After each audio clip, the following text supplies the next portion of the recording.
All right, so let's talk for a minute. So there was a verse that the Lord highlighted this morning in my reading out of Proverbs 13:12. It says, "Hope deferred maketh the heart sick, but when the desire cometh, it is a tree of life." And I had no idea why is this the verse that you're giving me?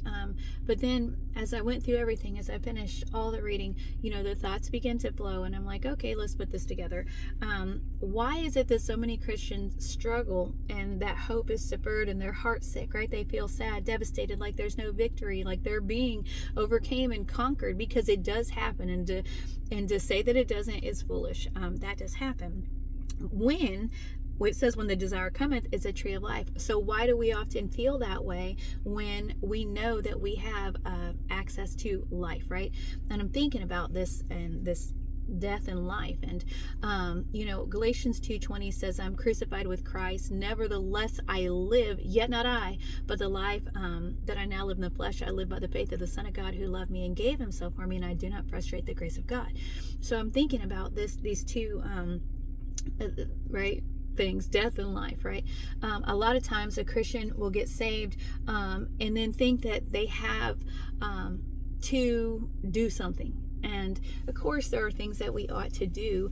The book was written telling us what we should and shouldn't do, but the fact of the matter is that instead of accessing this life and this power and this victory in Christ, the Christian will try to do it on their own, and they'll usually have a minimal amount of success, but they'll start doing good for a few days, and then they'll completely fail. And what happens is their faith and their trust in God and what he says gets weakened, because they're thinking God's going to do something for them that he never said he would do. He never said he would bless our works, because our stuff is not righteousness like his is. Like, he didn't say that you're going to do this apart from me. He says, without me you could do nothing, but with me you can do all things. And so a lot of times that's the thing, is a Christian is trying so hard to stop doing the bad, but they never really start doing the good. All right, so in Romans 6 and 7, he says, "Knowing this, that our old man is crucified with him, that the body of sin might be destroyed, that henceforth we should not serve sin." By the way, we're serving sin when we have no choice but to serve sin. Especially if we're not saved, we have no choice. When we are saved, we get a choice. He goes on and says, "For he that is dead is free from sin," right? So we were crucified with Christ, so we are going to die to self. But then you keep read Romans 6. If you get to verse 16, it says, "Know you not that to whom you yield yourselves servants to obey, his servants you are to whom you obey, whether of sin unto death or of obedience unto righteousness? But God be thanked that you were the servants of sin," right? Because a dead man can't serve sin. "You were the servants of sin, but you have obeyed from the heart that form of doctrine which was delivered unto you." So you've obeyed from the heart that form of doctrine, that teaching. All right, well, what's the teaching? He tells us in Matthew what the teaching is, or some of it rather. He says in verse 3, "Now you are clean through the word which I have spoken unto you." Okay, it has to start there. Clean through the word which I've spoken to you. It's by Christ and Christ alone. It says in the beginning was the word was with God, and the word was God. Christ cleansed you. The word cleansed you. So we got to start from there. But then he says, if you want to have that victory after this, he goes on to say, "Abide in me and I in you." Abide in me and I in you. That's a twofold process. What does he say?